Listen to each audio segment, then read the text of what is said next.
우리 오늘 함께 나눌 말씀은 창세기 1장의 말씀입니다. 창세기 1장 26절에서 28절까지 말씀을 한 절씩 교독하겠습니다. 창세기 1장 26절부터 28절까지 말씀을 한 절씩 교독합니다. 제가 26절을 먼저 읽겠습니다. 창세기 1장 26절입니다. 하나님이 이르시되 우리의 형상을 따라 우리의 모양대로 우리가 사람을 만들고 그들로 바다의 고기와 물고기와 하늘의 새와 가축과 온 땅과 땅에 기는 모든 것을 다스리게 하자 하시고 하나님이 자기 형상 곧 하나님의 형상대로 사람을 창조하시되 남자와 여자를 창조하시고 다 같이요. 하나님이 그들에게 복을 주시며 하나님이 그들에게 이르시되 생육하고 번성하여 땅에 충만하라. 땅을 정복하라.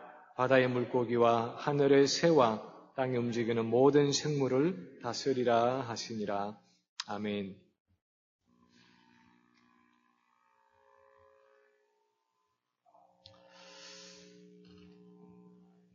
동서고금을 막론하고 우리 인류가 했던 질문 중에서 아마도 가장 오래되고 또 가장 자주 물어온 질문이면서도 여전히 명쾌한 답이 없어서 오늘날까지 계속되고 있는 질문 중에 하나가 있다면 사람은 왜 사는가 하는 질문입니다. 사람은 왜 사는가? 고대 그리스의 철학자들로부터 시작을 해서 스마트폰을 쓰는 오늘날 현대인 이르기까지 끊이지 않고 계속되는 질문은 우리 인간은 왜 사는가 하는 것입니다. 어떤 이는 이 질문을 솔직하게 내어놓고 왜 삽니까?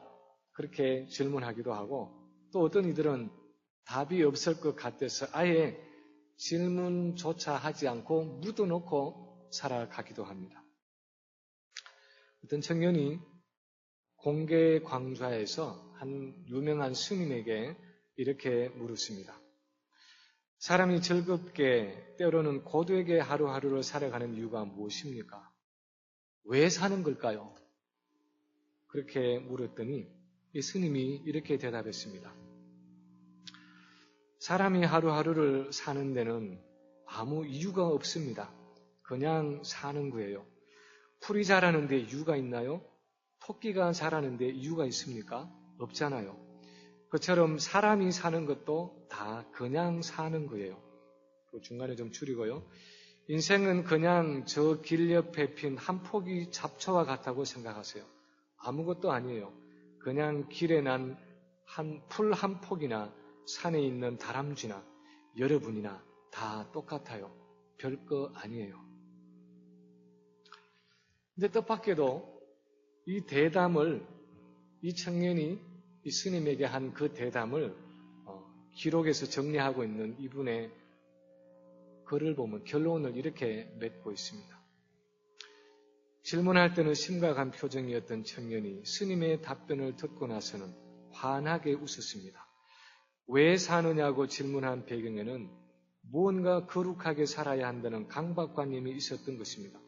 나는 특별한 존재다. 그러므로 의미 있게 살아야 한다 하는 생각을 가지고 있었기 때문에 삶의 의미를 찾게 되는 것입니다. 움켜쥐고 있던 자기를 내려놓고 그냥 가볍게 살면 그것이 행복한 인생이구나. 명쾌하게 알게 되어 기쁜 마음이 일었습니다. 저는 이 글을 읽고 나서 제 나름대로는 참 이해가 가지 않았지만 어쩌면 이런 질문과 이런 답변은 성경이 없는 불신자들로서는 상당히 솔직한 고백이라고 생각을 합니다.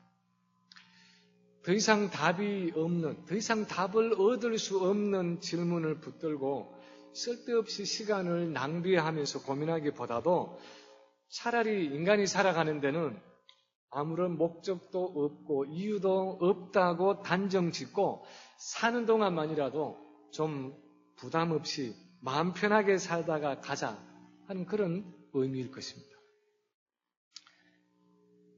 그러나 하나님은 우리에게 성경을 주셔서 그 성경 말씀 속에서 이 세상과 사람이 존재하는 목적을, 사람이 살아가는 그 목적을 아주 분명하게 가르치고 계십니다.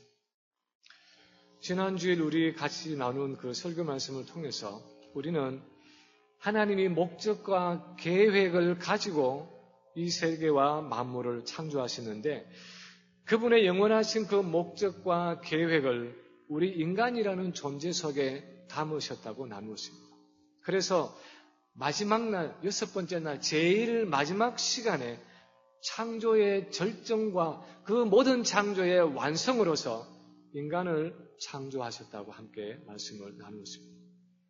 그렇다면 도대체 하나님이 사람이라는 존재 속에 담으신 그 영원하신 목적과 계획이 무엇이란 말입니까? 그 하나님의 목적이 무엇이길래 범죄함으로 타락한 인간까지도 포기하지 않으시고 하나님이 하나밖에 없는 자기 아들을 십자가에 보내셔서 우리를 구원하신 것입니까? 그것을 알기 위해서 우리는 이 인간 창조의 기록을 성경에서 좀 더 자세하게 살펴볼 필요가 있습니다. 하나님이 어떻게 인간을 창조하셨는지 그것을 자세히 살펴보면 하나님이 인간을 창조하신 목적이 무엇인지를 좀 더 구체적으로 알 수 있습니다.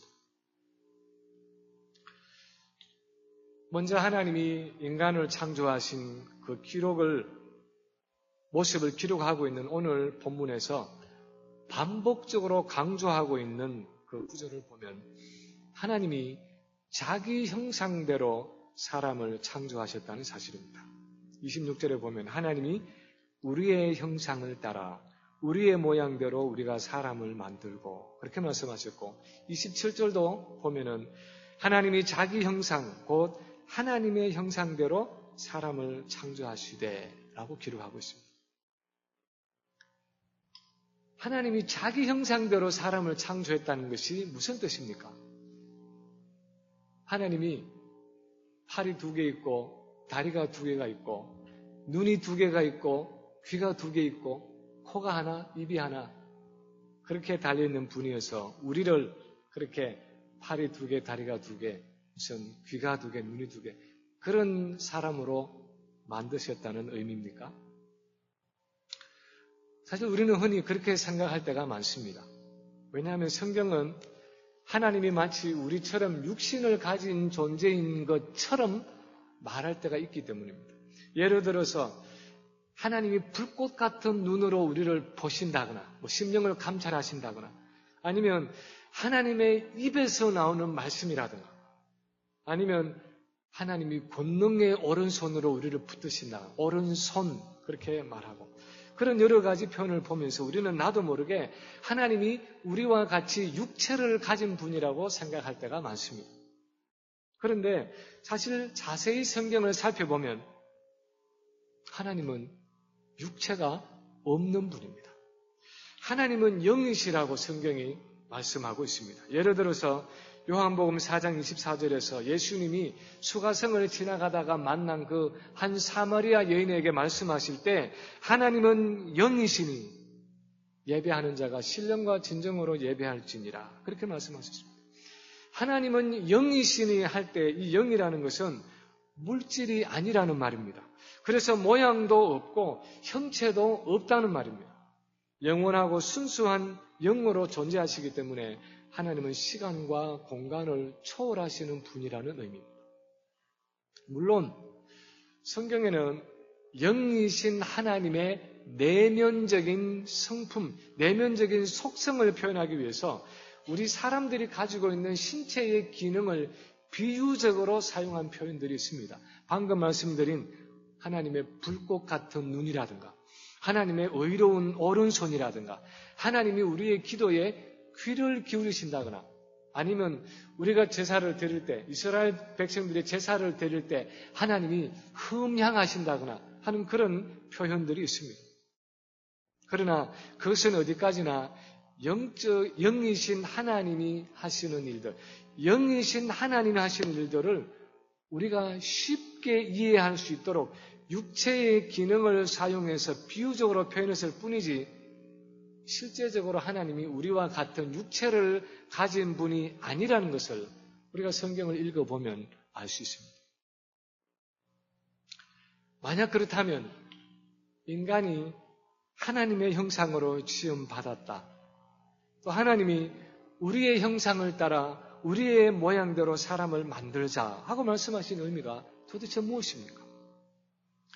오늘 본문과 성경 전체의 그 기록들을 놓고 볼 때 크게 두 가지로 나누어 생각해 볼 수 있습니다. 하나는 구조적인 면이고 하나는 기능적인 면입니다. 첫째로 구조적인 면에서 볼 때 인간이 하나님의 형상으로 지음을 받았다는 것은 인간은 그 성품에 있어서 하나님을 닮았다는 말입니다. 영이신 하나님 자신이 가지신 어떤 내면적인 성품들을 인간에게 주셔서 우리 사람이 하나님의 성품을 공유하게 만드셨다는 것입니다. 예를 들어서 에베소서 4장 24절에 보면 하나님을 따라 의와 진리의 거룩함으로 지으심을 받은 새 사람을 입어라 그렇게 말씀하고 있습니다. 하나님을 따라 의와 진리의 거룩함으로 지으심을 받았다 하는 이 표현은 우리 인간이 창조 때에 하나님을 따라서 지음받은 그 성품 중에 하나가 의롭고 진실하고 거룩한 성품, 다시 말하면 우리가 가지고 있는 도덕적인 성품이라는 것입니다. 그래서 우리가 일반적으로 양심이라고 표현하고 있는 이 우리 사람의 도덕성은 하나님이 창조 때에 우리를 자기 형상으로 만드신 결과입니다. 물론 타락 후에는 아담이 범죄한 그 타락 후에는 이제 이 양심이 제대로 작동하지 않아서 소위 화인맞은 양심이 되어서 비양심적으로 살아갈 때도 많지만 적어도 원래 우리 인간이 가지고 있는 이 양심이라는 것은 하나님이 가지신 그 의로움과 진실함과 거룩함을 인간에게도 주셔서 그렇게 살아가도록 의도하신 하나님의 도덕적인 성품이었다는 것입니다. 그것을 인간에게 주셨다는 것입니다. 성경 또한 우리 사람의 지적인 성품도 하나님의 형상으로 지음받은 결과라고 말씀하고 있습니다. 골로새서 3장 10절에 보면 새 사람을 입은 우리는 자기를 창조하신 자 형상을 따라서 지식에까지 새롭게 하심을 받은 자라 그렇게 기록하고 있습니다. 다시 말하면 우리 사람이 가지고 있는 지적인 능력이라는 것은 하나님의 형상을 따라 지음받은 결과라는 것입니다. 우리가 잘 아는 것처럼 동물의 지능이 아무리 높다고 해도 인간이 가지고 있는 이성의 영역에 들어올 수가 없습니다. 돌고래나 침팬지가 아무리 지능이 높다고 해도 철학을 하고 문학을 하고 예술을 할 수는 없습니다. 동물은 아무리 높아도 단지 본능에 따라서 움직일 뿐이지만 만물의 영장인 인간은 생각하고 사고하고 그것을 글로 남겨서 문화를 이루고 문명을 건설할 수 있는 그런 지적인 능력을 가지고 있습니다. 그것은 하나님의 형상으로 지음받은 결과입니다.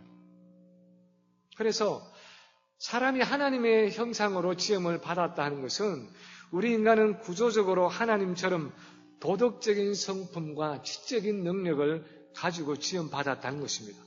그것을 위해서 하나님이 우리 인간에게는 영혼을 주셨고 영혼을 가진 우리 인간은 이런 하나님의 성품을 가지고 하나님과 인격적인 교제를 나눌 수 있는 존재로 지음을 받았다는 것입니다. 이성을 가지고 감정을 가지고 또 의지를 가지고 하나님을 사랑하고 하나님과 대화할 수 있는 존재.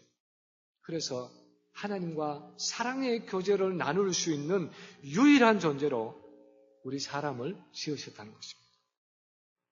그래서 창세기 3장 8절에 나와 있는 하나님이 동산을 거니셨다 하는 이 표현을 성경학자들은 하나님이 종종 에덴 동산을 거니시면서 아담과 대화를 나누면서 교제하셨던 것으로 성경학자들은 이해합니다.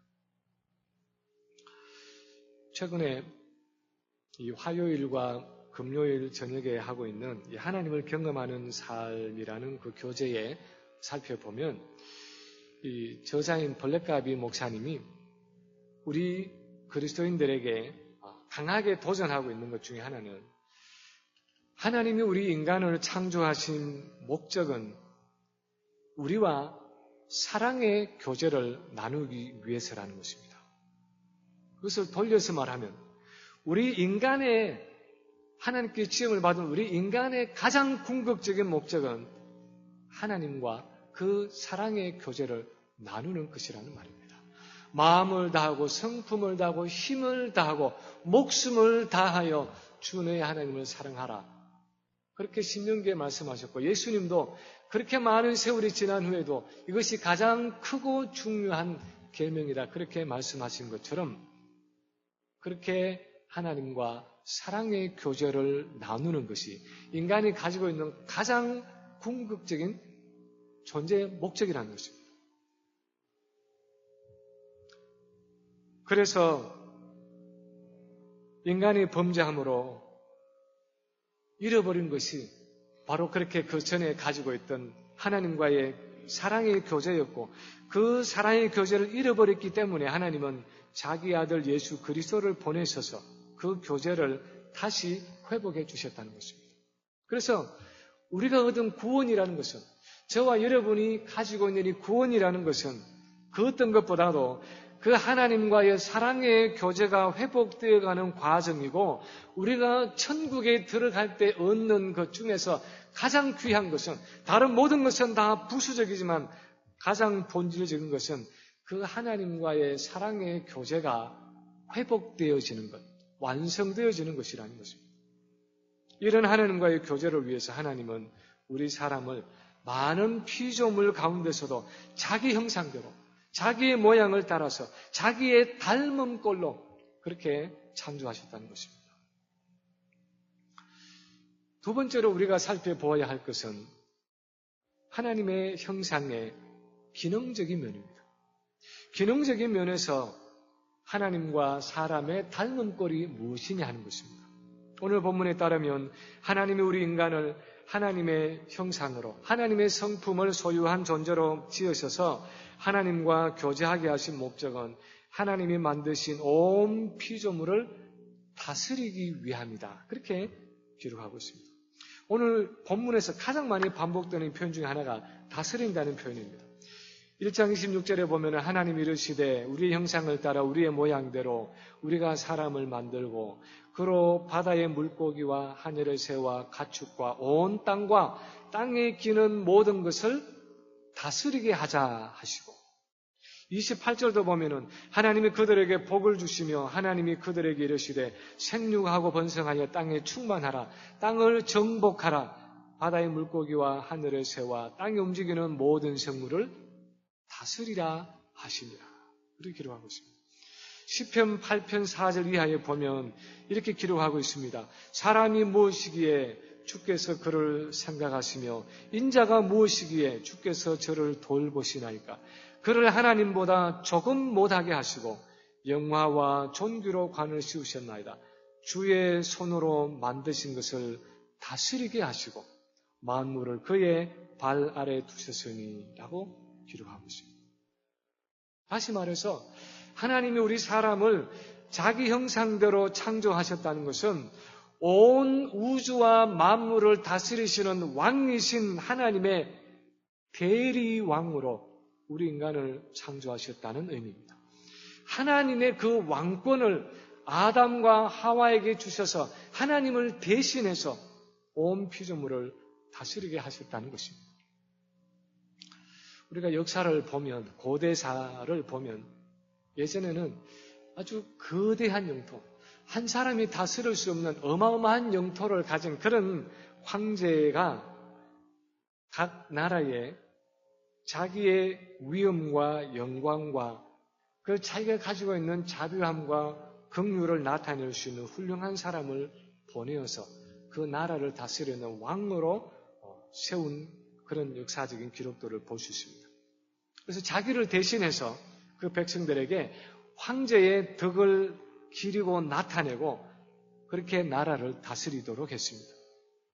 포악하고 탐욕스러운 사람이 아니라 어질고 덕이 있는 사람을 왕으로 세워서 자기를 대신하게 했습니다. 하나님의 형상으로서 우리 사람이 하나님의 대리왕이라는 것은 아마 그런 맥락에서 우리가 이해할 수 있을 것입니다. 하나님은 눈에 보이지 않는 영이시기 때문에 눈에 보이는 사람을 자기 형상대로 창조해서 온 피조물의 왕으로 세우심으로써 하나님의 무한하신 사랑과 하나님의 무한하신 긍휼과 하나님의 그 자비와 위엄과 능력을 모든 피조물 가운데 나타내게 하신 것이었습니다. 그래서 그런 목적 때문에 의로움과 거룩함과 진실함과 같은 하나님의 성품과 하나님의 지적인 능력을 인간에게 주셔서 창조하신 것입니다. 그래서 하나님과의 그 친밀한 사랑의 교제 가운데서 보이지 않는 하나님의 성품을 보이도록 이 땅 위에 나타내는 것. 그것이 하나님의 형상으로 지어진 우리 인간의 존재 목적이었습니다. 장로교 신앙 고백의 근간이 되는 웨스트민스터 신앙 이 대소요리 문답 1번에 보면 사람의 제1되는 목적이 무엇이뇨? 그렇게 질문을 하고 있고 그 답으로 하나님을 영화롭게 하고 그를 영원토록 즐거워하는 것이다. 그렇게 답하고 있습니다. 하나님을 영화롭게 한다. 또는 하나님의 영광을 나타낸다 하는 그 말의 의미가 도대체 무엇입니까? 그것은 우리의 인격과 삶을 통해서 보이지 않는 하나님의 성품이 외적으로 나타나 보여지도록 살아간다는 의미입니다. 우리의 몸을 가지고 살아가는 우리 인격과 삶을 통해서 보이지 않는 그 하나님의, 우리 안에 계시는 하나님의 그 성품과 능력이 눈에 보이도록 살아간다는 것을 의미합니다. 여러분 한번 예전에, 저는 기억이 납니다만, 예전에 과학 시간에, 물상 시간에 프리즘의 역할에 대해서 한번 배워보신 기억이 있으면 한번 기억을 되살려 보시기 바랍니다. 이 프리즘이라는 것이 뭡니까? 유리로 만든 삼각 기둥입니다. 이 유리로 만든 삼각 기둥인 프리즘을 햇빛이 비추는 창가에다가 놓고 그 다음에 이쪽에다가 흰 스크린을 세워놓으면 그래서 이 프리즘의 각도를 잘 맞추면 빛이 이 프리즘을 통과해서 이쪽에 세워져 있는 그 스크린에 빨강, 주황, 빨주, 노초, 파남보 빨강이 윈지 빨강이 밑인지 모르지만요. 그런 순서들로 빛이 분해되어서 나타나는 것을 여러분이 아마 기억하실 것입니다. 무지개 빛깔로, 무지개 색깔로 7색깔이 분해되어서 나타납니다. 이 프리즘을 통과할 때 빛이 분해된다는 것입니다. 사실 빛이라는 것은 원래 그 자체는 눈에 보이는 것이 아닙니다. 많은 물체를 보게 하는 역할을 하지만 빛 자체가 어떤 눈에 보이는 가시적인 것은 아닙니다. 프리즘이 없다면 우리는 빛의 속성이 어떤 것인지 구체적으로 알 수 없을 것입니다. 그러나 빛이 프리즘을 통과할 때 눈에 보이지 않던 그 빛의 속성이 눈에 보이는 속성으로 이 스크린 위에 나타나지는 것입니다. 그래서 사람들은 무지개와 같은 7색깔을 바라보면서 아름답다고 감탄하는 것입니다. 사람은 이 몸으로 살아가는 우리의 삶과 인격을 통해서 보이지 않는 그 하나님의 성품을 보이도록 나타내기 위한 영적인 프리즘입니다.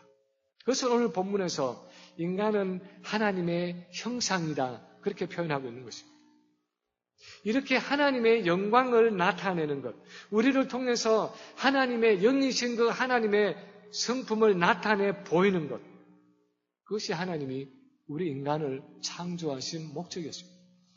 눈에 보이지 않는 영이신 하나님의 의로움과 하나님의 진실하심과 하나님의 거룩하심, 그분의 지적인 성품을 이 피조물들 가운데 차고 넘치도록 나타내기 위해서 하나님은 인간을 맨 마지막 날, 맨 마지막 시간에 창조의 절정으로 만드시되 자기 형상으로 만드셨다는 것입니다. 그래서 그들에게 복을 주시면서 생육하고 번성하여 땅에 충만하라. 그렇게 말씀하셨습니다. 이것은 그냥 아들, 딸 많이 낳아서 인구를 증가시키라는 물론 그런 생물학적인 번성의 의미도 있겠지만 그것보다 더 근본적인 의미는 하나님의 형상인 인간의 번성을 통해서 하나님의 성품이 그의 영광이 온 땅 위에 인간이 가는 곳마다 넘치기에 충만하게 나타나도록 하라는 것입니다. 그래서 이 땅 위에 하나님의 영광이 넘치도록 하라는 것입니다. 이제 말씀을 마칩니다. 우리 인간이 정말 길가에 난 풀 한 포기 같이 숲속에 뛰어다니는 토끼 한 마리 같이 아무런 목적 없이 아무런 의미도 추구하지 않고 우리에게 주어진 삶을 살아갈 수 있는 것입니까?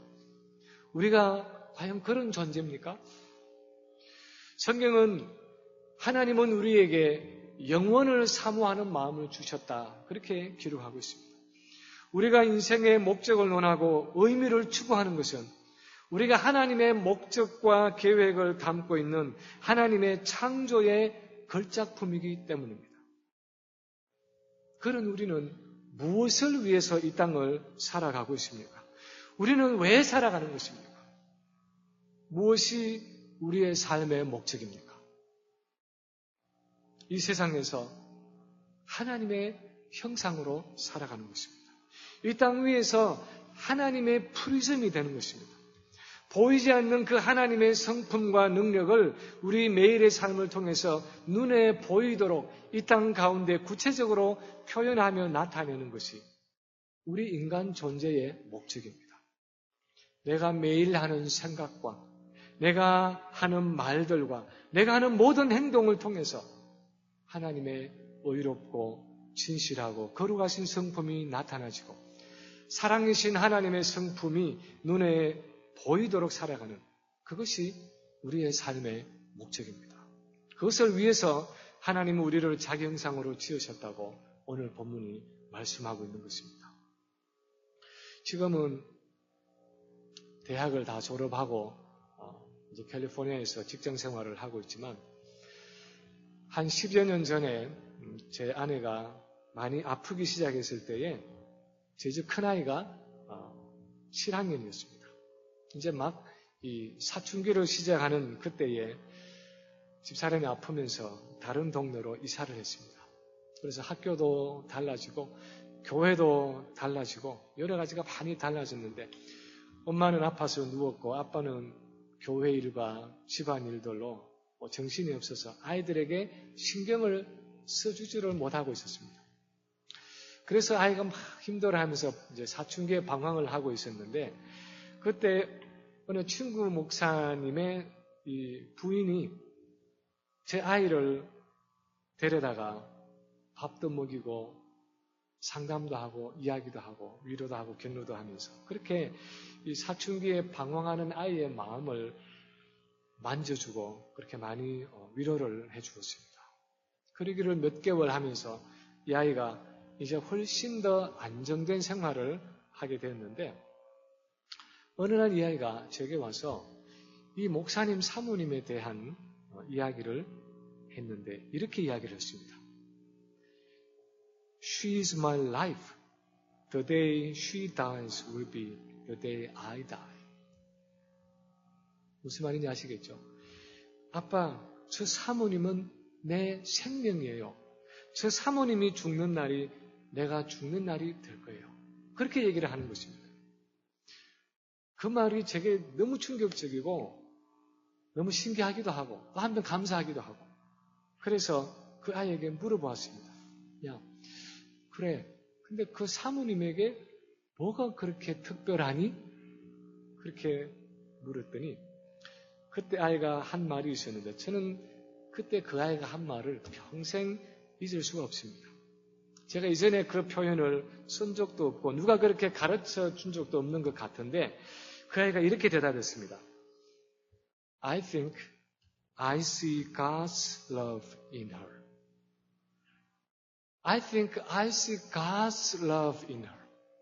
아빠, 나는 저 사모님 안에서 하나님의 사랑을 보는 것 같아요. 그렇게 대답했습니다.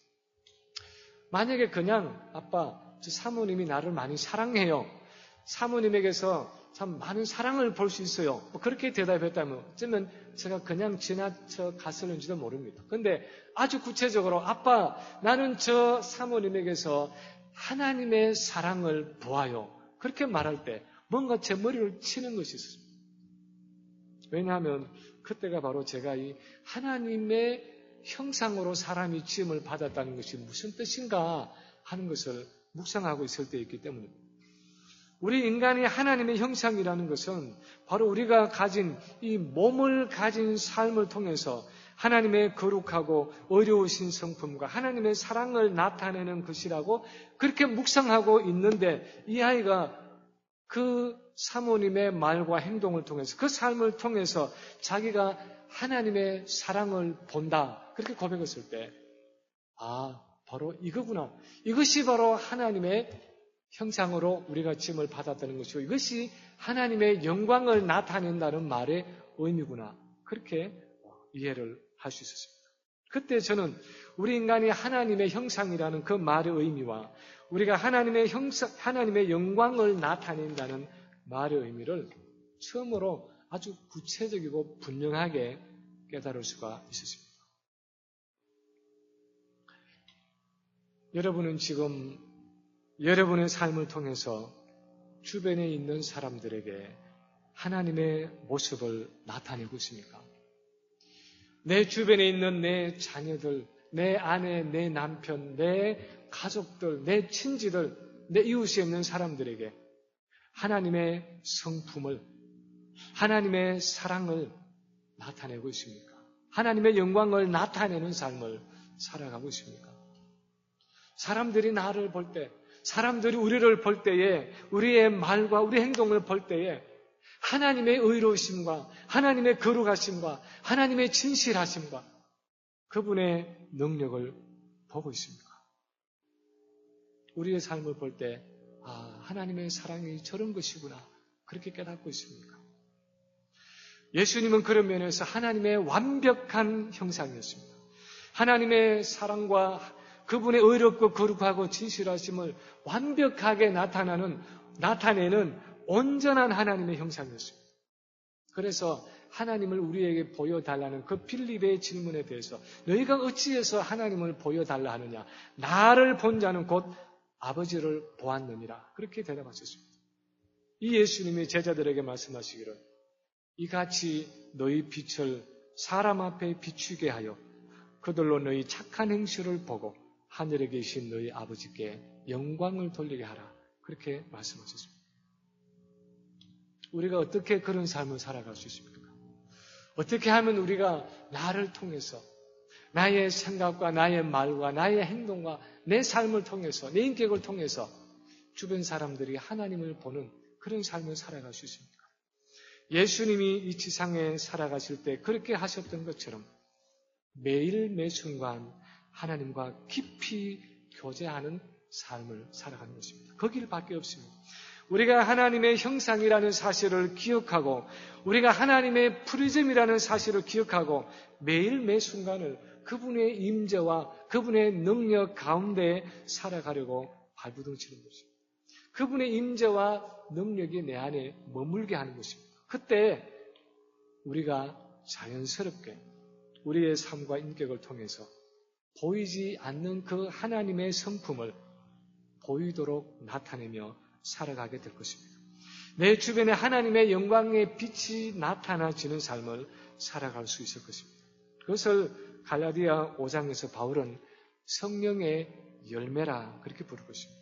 오직 성령의 열매는 사랑과 희락과 화평과 오래 참음과 자비와 양선과 충성과 온유와 절제니 이 같은 것을 금지할 법이 없느니라.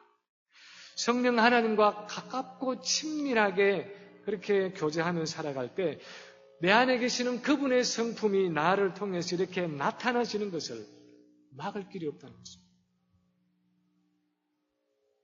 바라기는 오늘도 이 몸을 가지고 살아가는 삶을 통해서 눈에 보이지 않는 그 하나님의 성품과 능력을 온전히 나타내는 하나님의 형상으로, 하나님의 프리즘으로 이 땅을 살아가는 모든 성도들 되시기를 주님의 이름으로 간절히 축원합니다. 우리 하나님 아버지 감사합니다. 우리는 이 세상을 살아갈 때에 왜 살아가야 하는지를 알지 못하는 길가의 풀 한 포기 같은 모습으로 살아가지 않고 참으로 분명하고 확실하게 우리에게 존재의 목적과 의미를 말씀해 주시는 그 하나님을 붙들고 이 성경의 말씀을 붙들고 살아갈 수 있는 복된 사람으로 주님 이 땅을 살아가게 하심을 감사합니다.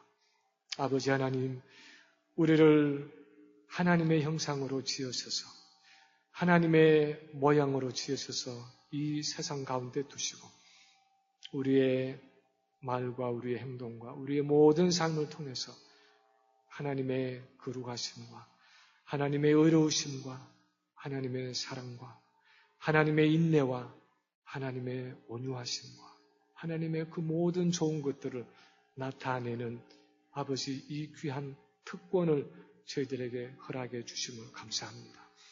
아버지 하나님, 때로는 저희가 우리가 하나님의 형상이고 하나님의 프리즘인 것을 잊어버리고 주님, 나를 통해서 참으로 사단의 악한 모습들이 나타날 때도 있었지만 그러나 아버지 하나님 이 시간에 다시 한번 저희를 용서하시고 이제는 하나님께서 지으신 그 창조의 목적을 따라서 내 주변에 있는 내 아내와 내 남편과 내 가족과 내 자녀와 이웃과 친지들이 세상 사람들이 나를 볼 때에 하나님의 그 성품을 보는 삶을 살아가기로 소원하오니 성령 하나님 우리를 충만케 하시고 우리를 하나님과의 가까운 교제 가운데로 인도해 주셔서 하나님의 그 임재와 하나님의 능력 가운데 거하는 저희의 삶이 되게 해 주시옵소서.